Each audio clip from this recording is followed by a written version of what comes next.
So you may have noticed that some credit card benefits are getting harder and harder to use. While credit card companies advertise massive amounts of potential value from having their cards, especially premium cards with high annual fees, there's an overall trend of giving you more and more hoops to jump through, just to get even part of the touted value from the card. Annual credits for general categories such as travel or dining are slowly being replaced by monthly or quarterly credits for specific hotels or restaurants or reservation services, requiring you to be much more deliberate in your spending to realize the full potential value of your premium credit cards. So, when did credit cards become, to use a phrase that's becoming more and more popular in the credit card space, coupon books? Well, American Express has been doing this for years, offering premium versions of their cards with a whole list of benefits, some tangible, some less so, that justify, on paper at least, a large annual fee. The American Express Platinum card is a long standing example of premium credit cards and status, and in many ways is the cards most issuers have tried to emulate.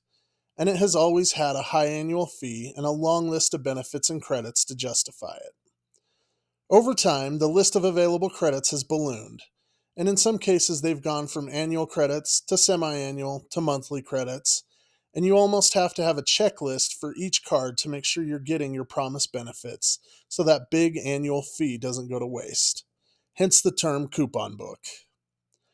So today, if you have an Amex Platinum card and want to get back value for your $695 annual fee, you'll have to keep track of the following: a $20 a month entertainment credit, a monthly credit for Uber, which is bigger in December and can get you a total of $200 per year, a $50 credit every 6 months at Saks, a $200 annual airline credit, and a $200 hotel credit, which can, thankfully, be used all at once, although the hotel credit has to be done through Amex Travel and only counts for a relatively small list of properties in its fine hotels and resorts and hotel collections. And also a Walmart Plus subscription that needs to be billed monthly, but that at least can be auto-debited.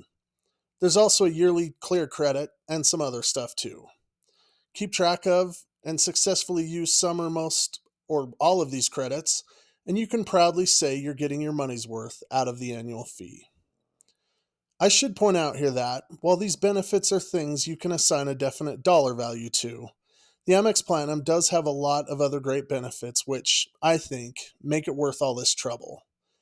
Many people, myself included, are willing to jump through these hoops for lounge access, gold status with Hilton and Marriott, travel protections, and the other, less quantifiable benefits the Platinum provides.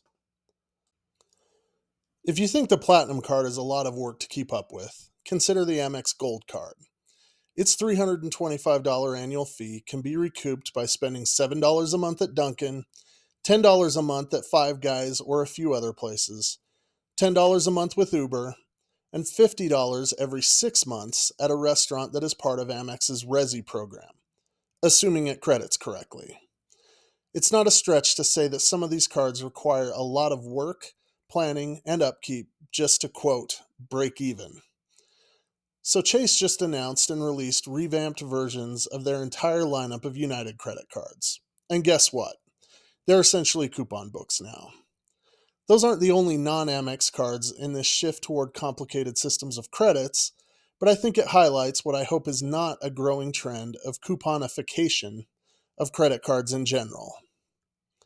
Before we dive into how this happened, if you find content like this interesting and would like to see more like it, please take a minute to like the video and subscribe to the channel.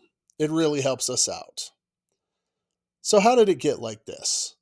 And even more, how is it that everyone seems to have a Platinum or another premium travel card, or several? It wasn't always this way. If you're younger, you'll just have to trust me on that. But it used to be a rarity and a true symbol of status to carry around an Amex Platinum card. But now the barrier of entry seems to be pretty low, despite the aforementioned hoop jumping to get your value. Now, this may seem completely foreign in today's world, but there was a time when most consumers were annual fee averse when it came to credit cards. It just didn't make sense to people to have to pay for the privilege of spending money on a credit card.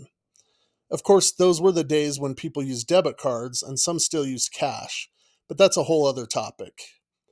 I remember my first annual fee card, the Starwood Preferred Guest Card from American Express, which I got in around 2008 or 2009, and which, if I remember correctly, had an annual fee of $45. It actually took some convincing for me to pony up the annual fee for the card.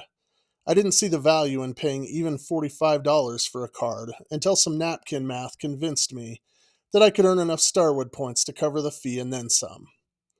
And people thought I was crazy for paying it.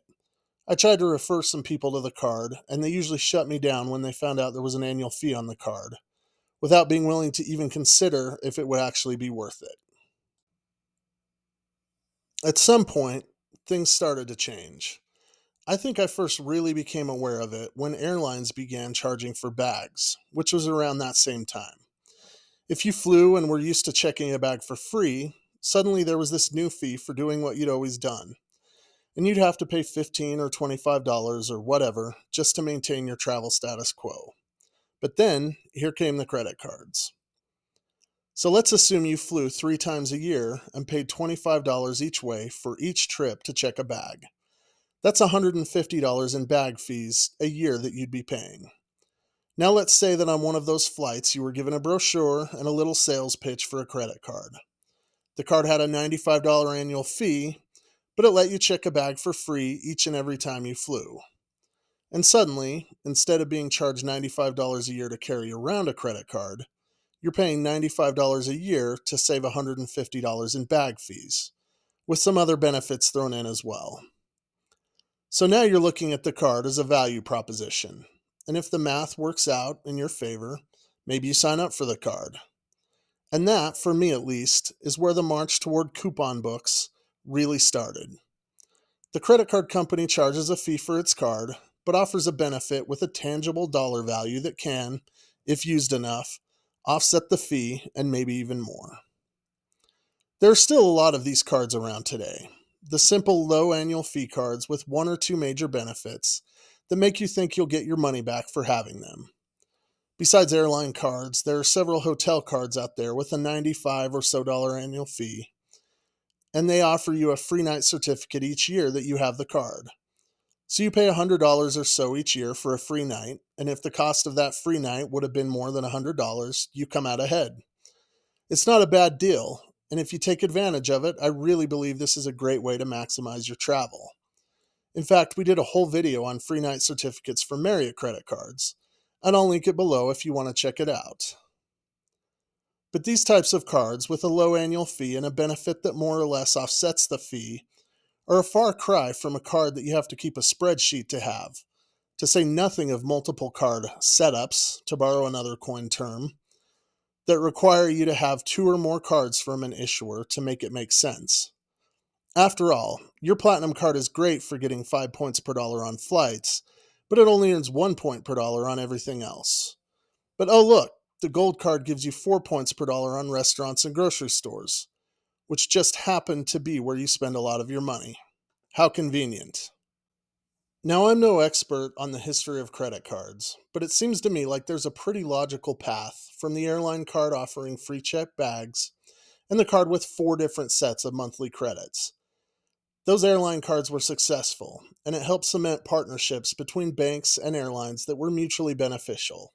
So at some point, I imagine a meeting in some high rise where some executive made a suggestion. What if we could raise the annual fee by layering in another credit or two? And if that works, why not keep adding credits until people have to have reminders in their phones to help them remember when to use their credit cards?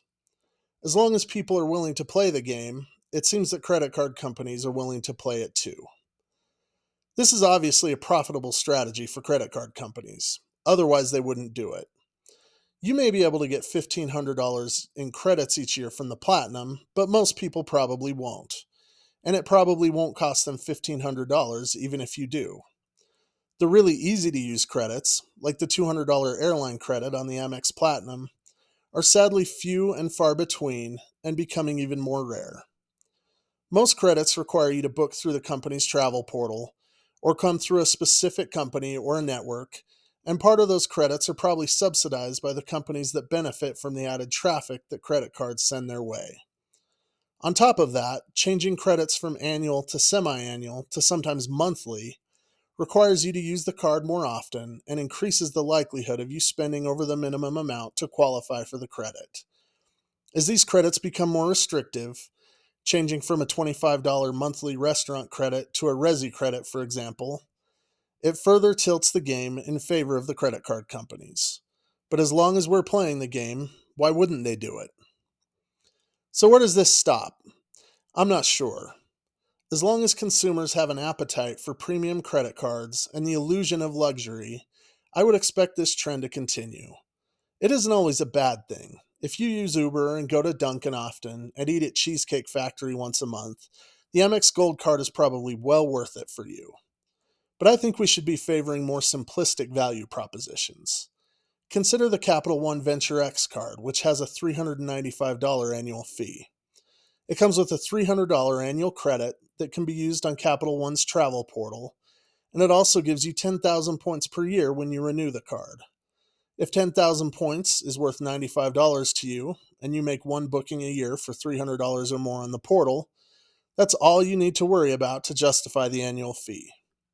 Maybe you hate the travel portal or think the points aren't worth anything or whatever, and that's fine. That's not the point here. The point is, it's easy for you to look at the card and see if you'll get value from it or not. That simplicity is refreshing, but it is becoming more and more scarce in today's credit card landscape. Despite this, my wife and I have multiple coupon book type cards, and while I wish we didn't have to track credits and companion certificates and free night awards so closely, I think we get positive value of more than the annual fee from those cards. The trade-off here, the payoff, if you will, is that as these systems of credits become more and more complicated, it is likely that there will be outsized value for the relative few of us who are meticulous about tracking and using all or most of these credits. Most people probably won't bother, and that can be a good thing, because they're the ones who keep these coupon books profitable for the credit card companies. And if you end up somehow using all $1,500 worth of credits on a $695 card, so be it, as long as most people don't. If you have thoughts about the coupon book nature of credit cards, please leave us a comment below. We'd love to hear your perspective. Also, if you found this video interesting and would like to see more content like this, we'd love it if you'd subscribe to the channel and like the video. Thanks for watching.